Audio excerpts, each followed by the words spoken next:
Syrian Arab Army units controls Al-Hassrajia town after al-Zarah as maintenance workshops start to repair the gas line in the area. And Prime Minister al-Halaqi stresses necessity of adapting to war conditions by rationalizing expenditure, combating administrative and financial corruption.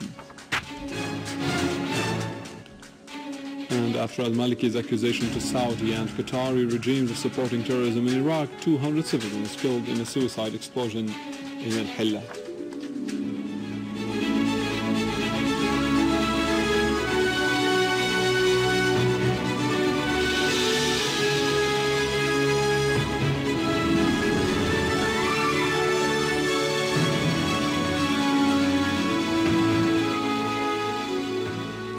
Good afternoon, this is News in English from Syrian Arab Television in Damascus. Syrian Arab Army units continue to search al-Zarah town in the western countryside of Homs province. The operation resulted in destroying a large number of terrorist hideouts and communication centers, dismantling dozens of explosive devices and eliminating a large number of terrorists. The importance of al-Zarah town is due to its position on the highway linking Homs and Tartus. The oil and gas pipelines and the main power lines feeding the coastal area pass through it. The armed terrorist groups had used it to transport weapons from Lebanon to neighboring areas and to carry out terrorist attacks against the locals. The operation was executed with precision, resulting in destroying a large number of terrorist hideouts and communication centers, dismantling dozens of explosive devices and eliminating a large number of terrorists, including dozens from Lebanon and Jund al-Sham terrorist group. Meanwhile, dozens of gunmen turned themselves in to the Syrian Arab Army and surrendered their weapons as the army seized US-made weapons in the terrorist hideouts. Moving to Deir Ezzour, where the Syrian Arab Army units have eliminated a big number of terrorists in Al-Urfi and al-Rashidiyya in Deir Ezzour province. Among the leader of a terrorist groups and the leader of the so-called Tiba battalion, Isa al-Asas. Other units have repelled an attempt by terrorist groups to infiltrate to Atharda mountain close to al-Mar'iyya village in Deir Ezzour's countryside, killing scores of them and destroying their weapons and ammunition. Among the killed terrorists are Ahmed Ibrahim al-Jamiliya, nicknamed Abu Mus'ab, leader of the so-called terrorist group Mujahideen al-Furat battalion, and the terrorist Ziyad Ramadan al-Ali, leader of the so-called al-Hamza battalion.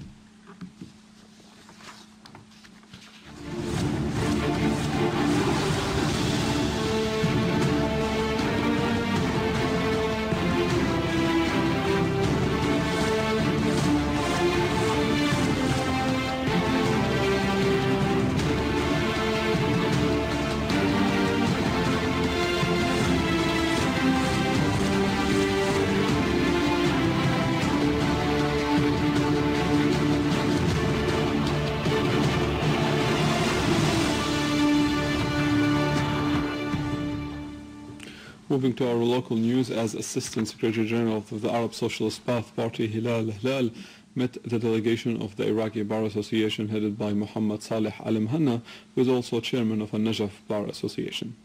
Mr. Hilal said that both the political and party leaderships highly appreciate the honorable positions taken by the Iraqi people and government, which proved the strong relations between the two peoples and the common viewpoints of both governments concerning the crucial issues in the Arab region. Mr. Hilal asserted that the visit of the Iraqi delegation to Syria demonstrates solidarity in face of terrorism, pointing out that the reason behind Syria's steadfastness is its national unity and its strong army. For his part, head of the Iraqi delegation said that the aim of the visit is to express support to Syria in its war against terrorism, adding that Syria and Iraq are fighting in one front against terrorism.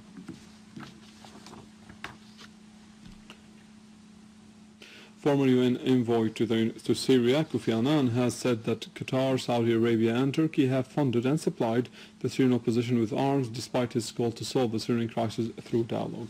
Annan has asserted that some regional and Western countries rejected his six-point proposal to reach a solution for the crisis because of political disputes with the Syrian leadership.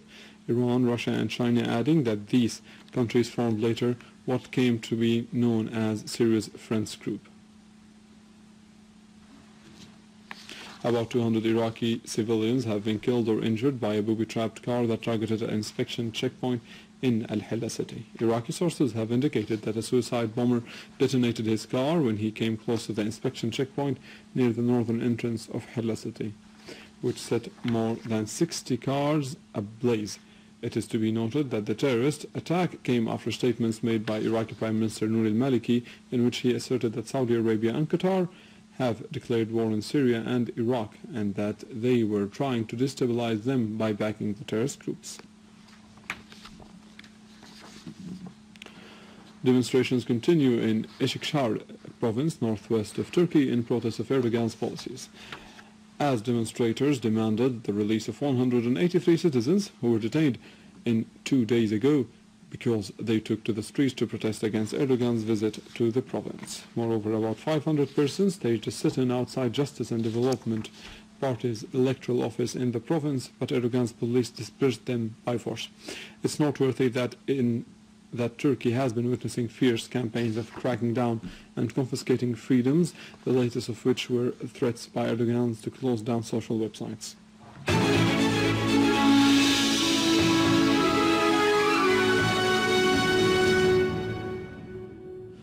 Ministry of Health has held a qualitative meeting during which many topics were raised, like setting unified medical standards for treatment, securing qualitative medicines for the patients amidst the current situation, and the ensuing results of the terrorist acts perpetrated by the terrorist groups on the medical establishments and the medical sector. Participants reiterated the necessity of working as one team to import the qualitative medicines from the friendly countries to address the needs of the patients, to boost domestic production of such medicines, and to circumvent the sanctions imposed on Syria.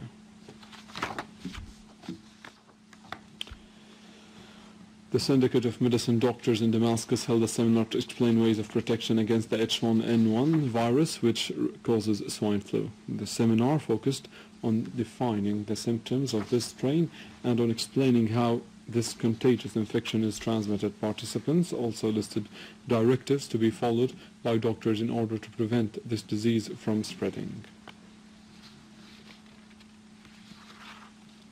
With this, we end our news for today. Thank you for watching. For more details about Syria and the region, and to view this bulletin again, you can always visit our website in English, www.syriaonline.sy. Now to the latest business and market news with Vanya Konjian, but after a short break.